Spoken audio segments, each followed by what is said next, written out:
Hello guys, welcome back to my YouTube channel Passionate Learner. My name is Shruti Kapil and today we will know the difference between the prokaryotic and eukaryotic cell.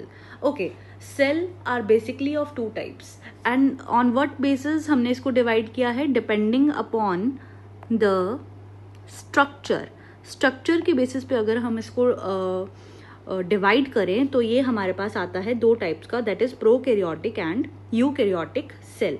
तो prokaryotic का क्या मतलब होता है? Pro means primitive, pro का मतलब होता है प्रिमिटिव एंड कैरियोटिक. कैरियोटिक आपने वर्ड सुना होगा लाइक कैरियोकाइनेसिस, है ना. कैरियोकाइनेसिस वो किससे रिलेटेड होता है? न्यूक्लियस से रिलेटेड, है ना.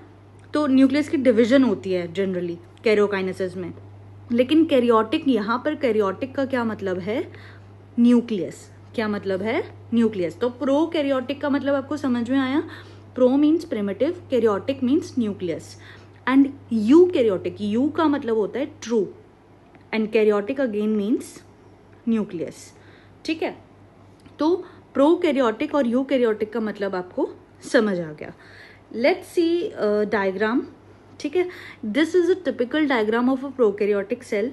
इसमें क्या है? Cytoplasm, ribosomes, chromosomes, plasmid, flagellum, endospore, capsule, cell wall, cell membrane and pili. अब देखो, साइटोप्लाज्म जनरली अगर हम बात करें तो साइटोप्लाज्म होता क्या है? जनरली साइटोप्लाज्म क्या होता है? हम हर एक चीज में, हर एक सेल में पढ़ते हैं cytoplasm is there, cytoplasm is there. What is the meaning of cytoplasm? Cytoplasm क्या होता है? मतलब ऐसे हम लिख सकते हैं, bulk of cell is made up of dense viscous colloidal mass. किस चीज का colloidal mass? Of inorganic compounds, है ना. इसको हम जनरली इस तरह से लिख सकते हैं. साइटोप्लाज्म क्या होता है? बहुत ही डेंस विस्कस कोलाइडल मास होता है. कोलाइडल मास किस चीज का होता है? इनऑर्गेनिक कंपाउंड्स का. ओके, नाउ देखो, अब साइटोप्लाज्म को हम दो पार्ट्स में अगर हम डिवाइड करें, साइटोप्लाज्म को दो पार्ट्स में अगर हम डिफरेंशिएट करें तो एक तो इसमें आ जाता है साइटोप्लाज्मिक वैक्यूलर सिस्टम और दूसरा आ जाता है हाइलोप्लाज्म. ये हमने पढ़ा हुआ है ना. तो साइटोप्लाज्मिक वैक्यूलर सिस्टम में क्या होता है? साइटोप्लाज्मिक वैक्यूलर सिस्टम में क्या होता है? मेम्ब्रेन बाउंड स्पेसेस, जैसे कि ER, Golgi bodies, nuclear membrane, है ना. ये सारी चीजें क्या होती है साइटोप्लाज्मिक वैक्यूलर सिस्टम में. और हाइलोप्लाज्म में क्या होता है? हाइलोप्लाज्म में होता है it forms homogeneous ground substance. ये क्या करता है? ग्राउंड सब्सटेंस बनाता है. ठीक है, ये समझ आ गया? ओके, ये तो थोड़ा डिटेल में हो गया. अगर आपको मेम्ब्रेन बाउंड ऑर्गेनेल्स के बारे में या फिर सेल से या किसी भी टॉपिक के बारे में आपको डिटेल में पढ़ना है तो please let me know in a comment section, तो मैं उस चीज पे वीडियो बनाऊंगी. ठीक है, तो अभी हम प्रोकैरियोटिक और यूकैरियोटिक पे फोकस करेंगे. मैंने आपको साइटोप्लाज्म थोड़ा बता दिया. इसके बाद है राइबोसोम्स.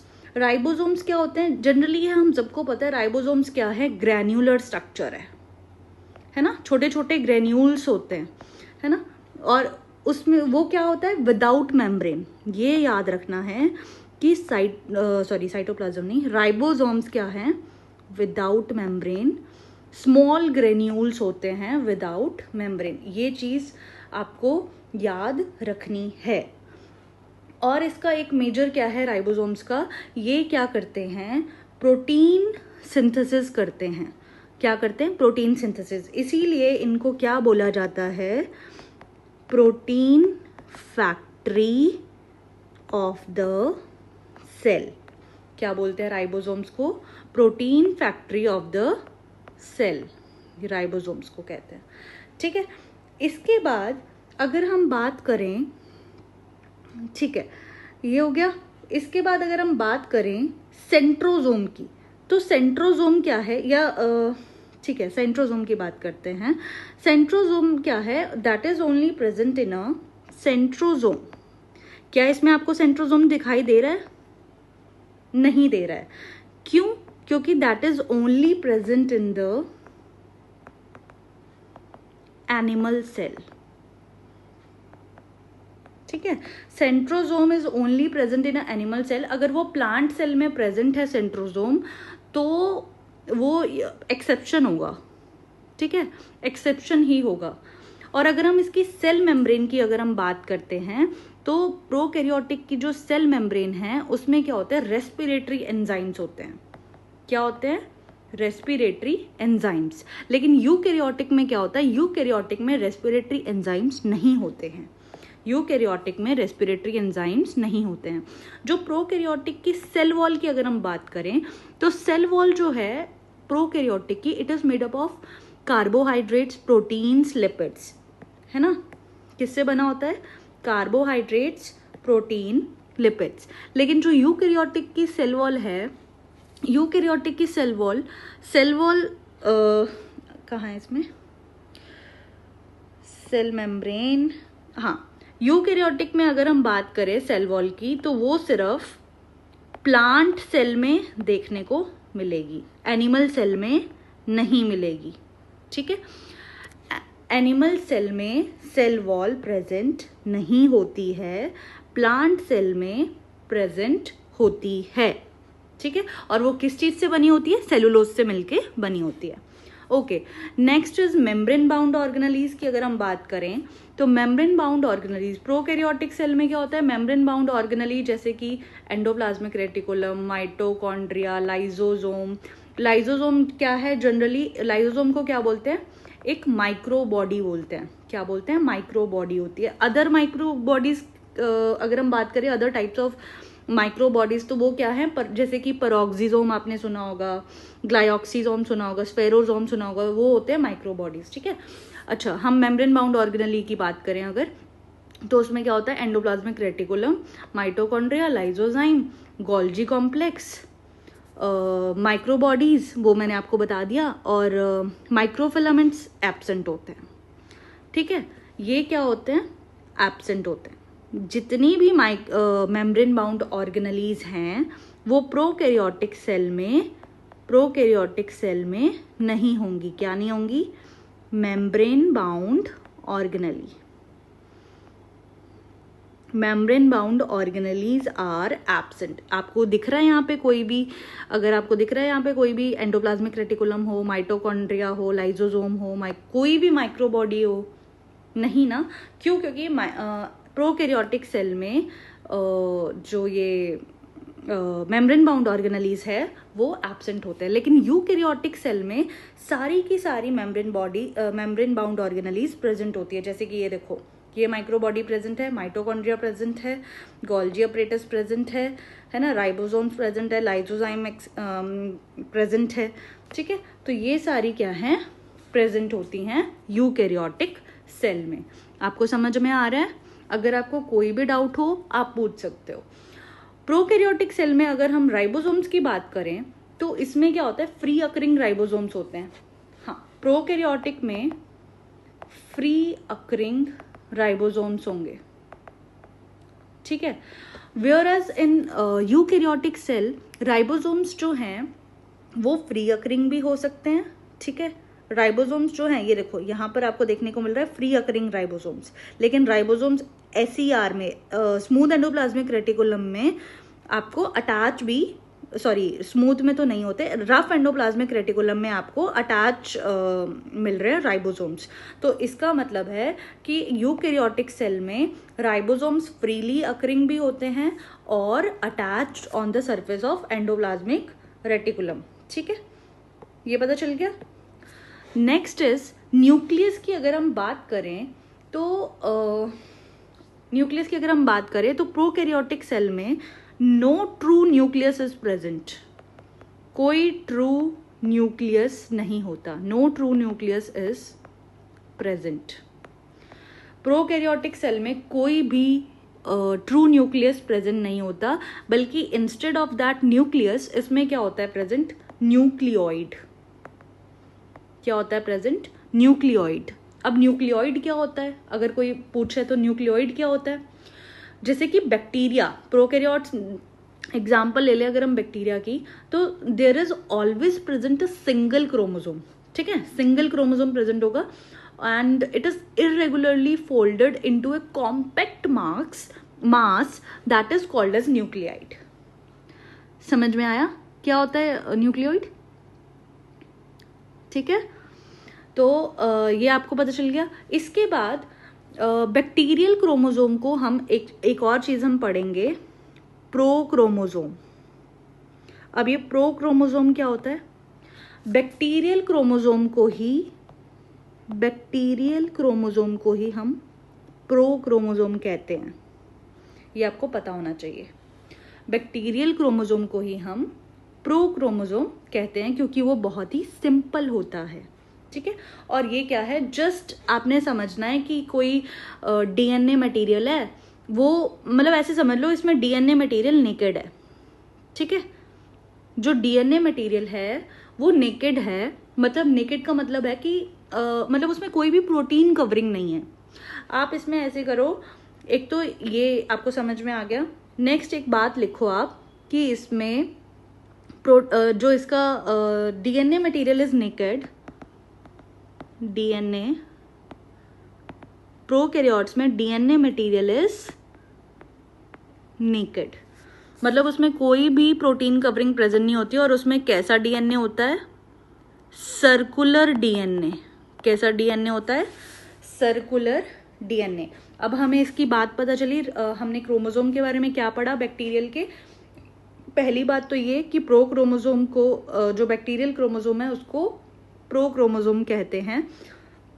इसमें कोई भी ट्रू न्यूक्लियस प्रेजेंट नहीं होता है, इसको इसके जो डीएनए मटेरियल है वो नेकेड होता है और उसको क्या कहते हैं? सर्कुलर डीएनए, ठीक है।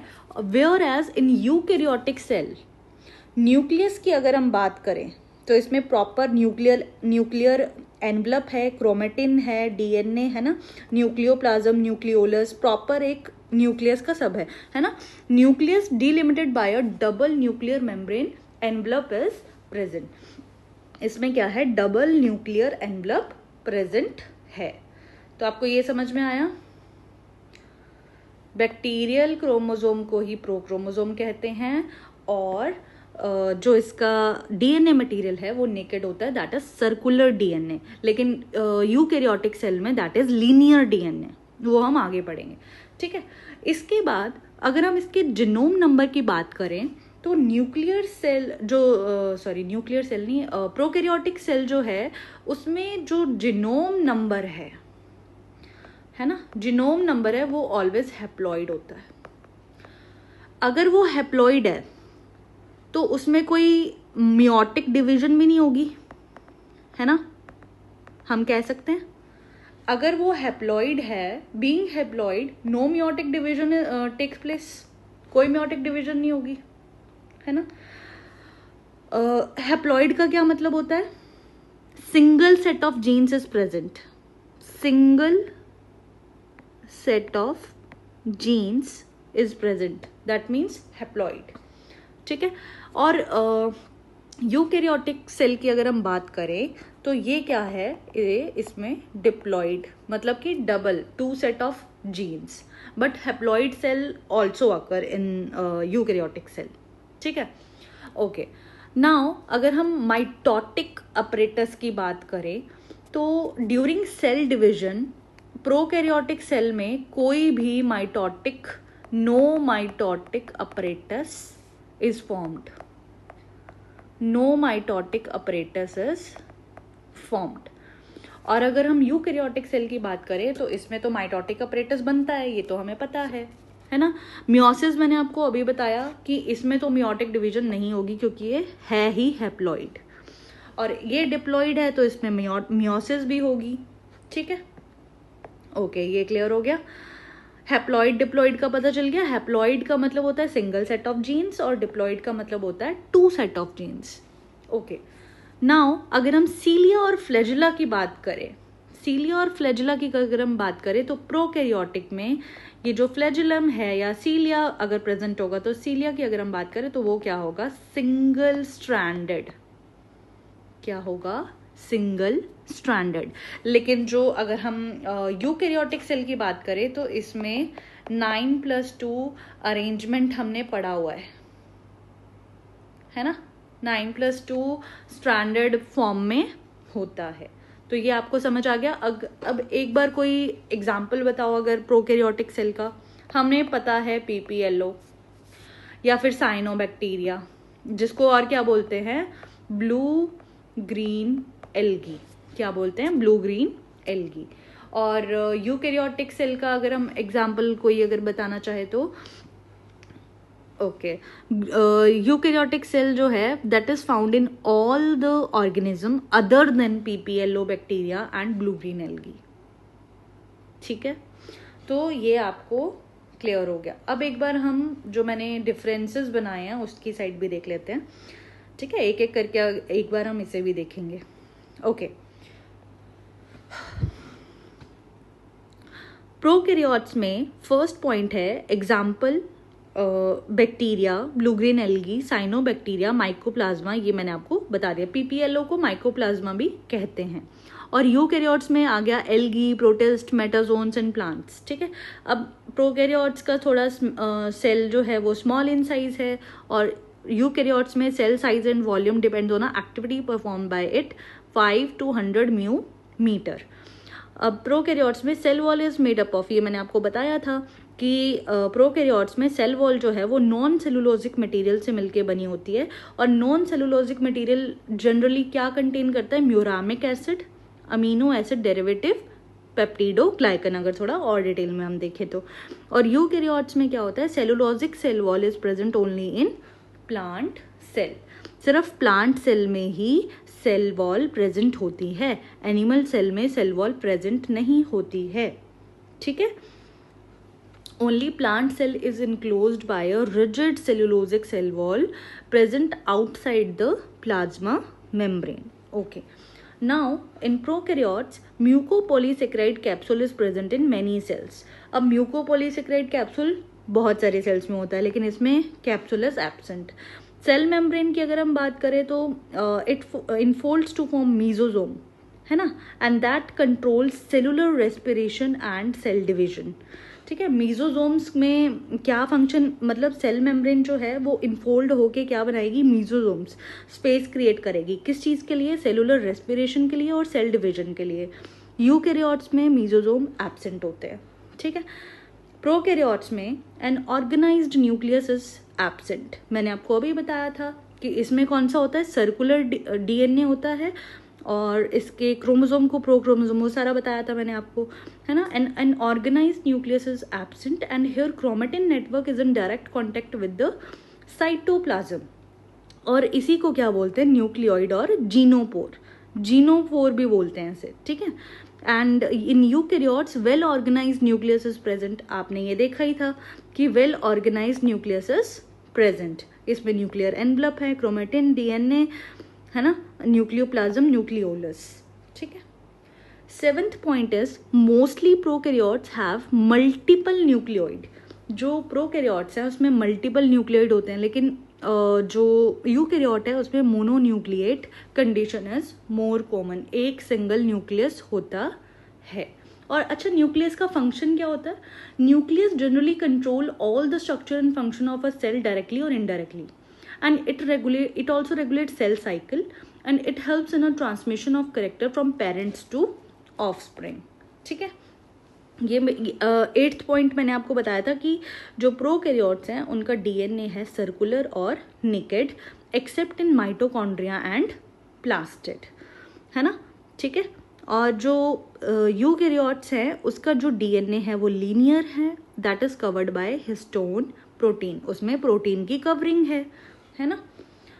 इसके बाद 9th पॉइंट है usually polycistronic DNA is present. अब इसमें क्या होता है, पॉलीसिस्ट्रॉनिक डीएनए। अच्छा, पॉलीसिस्ट्रॉनिक का क्या मतलब होता है,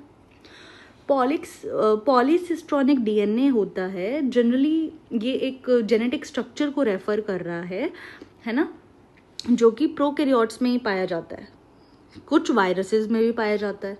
अब इसमें क्या होता है, एक सिंगल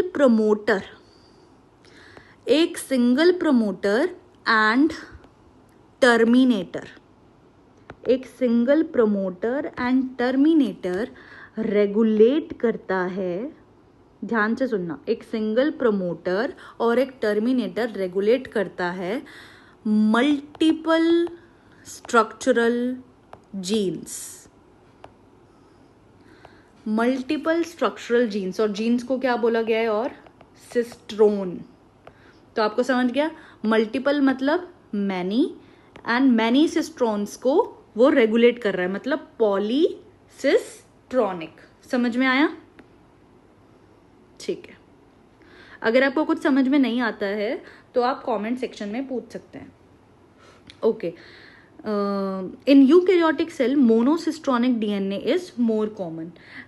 ये भी आपको समझ में आ गया होगा फिर। ठीक है, इसमें मल्टीपल स्ट्रक्चरल जीन्स रेगुलेट कर रहा था, उसमें सिंगल स्ट्रक्चरल जीन्स रेगुलेट करेगा वो, है ना। और ठीक है, and 10th part is only one kind of RNA polymerase is present. इसमें क्या होता है, single RNA, one kind of RNA polymerase is present. और इसमें क्या होता है, 3 काइंड, ये हमें पता ही है कि 3 काइंड ऑफ आरएनए पॉलीमरेजेस इसमें प्रेजेंट होते हैं, that is RNA, messenger RNA and tRNA, है ना। ये सब हमें पता है already. 11th is both transcription and translation occurs in cytoplasm. ठीक है, अब देखो ट्रांसक्रिप्शन, वैसे तो ये वर्ड सुने हुए हैं कि ट्रांसक्रिप्शन क्या होता है, ट्रांसलेशन क्या होता है। ट्रांसक्रिप्शन, एक मैं ये चीज बना रही हूँ, डीएनए, एमआरएनए और एमआरएनए से प्रोटीन। अब डीएनए से जब एमआरएनए बनता है दैट इज ट्रांसक्रिप्शन, और एमआरएनए से प्रोटीन बनता है दैट इज ट्रांसलेशन। तो आपको पता चल गया ट्रांसक्रिप्शन और ट्रांसलेशन क्या होता है। ट्रांसक्रिप्शन समझ में आ गया? ठीक है, ओके। नाउ इसको इरेज कर देती हूँ मैं। Okay, now in eukaryotic cell transcription occur in a nucleus. हमें पता है कि इसमें जो ट्रांसक्रिप्शन है वो न्यूक्लियस में होती है और ट्रांसलेशन जो है वो साइटोप्लाज्म में होती है, ये आपको पता होना चाहिए। 12th point is generally extranuclear chromosome are present either in a form of plastid और एपिसोम। प्रोकैरियोट्स में प्लास्टिड या एपिसोम उसकी फॉर्म में एक्स्ट्रा न्यूक्लियर क्रोमोसोम भी प्रेजेंट हो सकते हैं, लेकिन यूकैरियोट्स में ये एब्सेंट होते हैं। अब इसमें राइबोसोम्स की ये भी हमने पढ़ी होगी, ये तो एनसीईआरटी में वैसे ही लाइन गिवन है ना। Ribosome is 70s 50s, that is divided further into 50 and 30, and eukaryotes में 80s में 60 and 40। Okay, 14th part is protein synthesis is inhibited by chloramphenicol. अब जो प्रोकैरियोट्स हैं, अगर उसमें प्रोटीन सिंथेसिस को रोकना है तो वो उसमें क्लोरेमफेनिकोल हेल्प करता है। ठीक है, लेकिन it is inhibited by cycloheximide. Eukaryotes में वो साइक्लोहेक्सेमाइड से इनहिबिट होती है, ये आपको पता होना चाहिए। अब इसमें कोई मेम्ब्रेन बाउंड ऑर्गेनेली नहीं होती और इसमें सारी ऑर्गेनेली प्रेजेंट होती हैं। ठीक है, जैसे कि कौन कौन सी होती हैं, जैसे कि एंडोप्लाज्मिक रेटिकुलम, गोल्जी अपरेटस। अच्छा, गोल्जी अपरेटस का क्या फंक्शन होता है? Golgi apparatus helps in Golgi apparatus का क्या फंक्शन होता है ये पता होना चाहिए। Helps in a secretion, membrane flow, vitellogenesis, formation of acrosome of sperm. अच्छा, वाइटेलोजेनेसिस क्या होता है? Vitellogenesis is the process of formation of yolk. ठीक है, और गोल्जी अपरेटस प्लांट सेल में जो होते हैं उनको जनरली गोल्जी अपरेटस जो है वो near the nucleus he present होते हैं, और प्लांट सेल में उसको बोलते हैं डिक्टियोजोम। क्या बोलते हैं? डिक्टियोजोम। गोल्जी बॉडी को ही डिक्टियोजोम कहा जाता है इन प्लांट सेल। ठीक है, और इसके फंक्शन हमको पता ही है कि formation of acrosome of sperm, vitellogenesis that is process of formation of yolk, and formation of lysozyme, help in secretion and membrane flow, है ना। ठीक है, अच्छा, इसी के साथ एंडोप्लाज्मिक रेटिकुलम के फंक्शन क्या होते हैं? एंडोप्लाज्मिक रेटिकुलम के फंक्शन होते हैं ER के क्या, एक तो इसमें फर्दर डिवीजन होती है RER और SER, rough endoplasmic reticulum, smooth endoplasmic reticulum. Rough में राइबोसोम्स प्रेजेंट होते हैं और स्मूथ में राइबोसोम एब्सेंट होते हैं। ठीक है, ठीक है। और इसके फंक्शन क्या होते हैं? Formation of cytoskeleton, intracellular transporting system, and it also keeps various organelles eight there places. तो ये सारे तो इसके फंक्शन हो गए। Okay, let's move on. 16th में क्या है? 16 पॉइंट में फ्लैजिला इफ प्रेजेंट, हाँ ये भी मैंने आपको बता दिया था कि फ्लैजिला अगर प्रेजेंट होगा तो वो सिंगल स्ट्रैंडेड प्रेजेंट होगा, दैट इज प्रोटीन कौन सा? Flagellin. And cilia and flagella इसमें 9+2 अरेंजमेंट शो करेंगे। और इसमें कौन सा प्रोटीन होता है? ट्यूबुलिन। ये आपको याद ही रखना है, प्रोकैरियोट्स में फ्लैजिलिन, यूकैरियोट्स में tubulin. 17th point is actin and myosin are absent and इसमें माइक्रोफिलामेंट प्रेजेंट होते हैं। 18th part is sap vacuoles are absent, instead they have gas vacuoles. And इसमें क्या होता है? ट्रू सैप वैक्यूल्स, लेकिन सिर्फ कहाँ होते हैं? प्लांट सेल में, are most common in plant cell. अगर एनिमल सेल में होंगे तो बहुत ही छोटे होंगे, या तो होंगे ही नहीं या छोटे होंगे, है ना। और एनिमल सेल में फूड स्टोरेज किधर होता है फिर? फूड स्टोरेज किसकी फॉर्म में होता है? ऑयल और ग्लाइकोजन की फॉर्म में। ठीक है। और प्लांट सेल में जो फूड स्टोरेज होता है that is in the form of starch, we all know that. Okay, 19 point is cytoplasm does not show streaming movement. ठीक है, प्रोकैरियोट्स में कोई स्ट्रीमिंग मूवमेंट नहीं होती साइटोप्लाज्म की, लेकिन इसमें साइक्लोसिस होती है। स्ट्रीमिंग मूवमेंट को ही साइक्लोसिस बोला गया है, ये आपको पता होना चाहिए। Streaming movement is also known as cyclosis. 20th point is respiratory enzymes are associated with plasma membrane and mesosomes। ये भी मैंने आपको बताया था कि जो रेस्पिरेटरी एंजाइम्स हैं वो प्लाज्मा मेम्ब्रेन, प्रोकैरियोट्स में क्या होता है?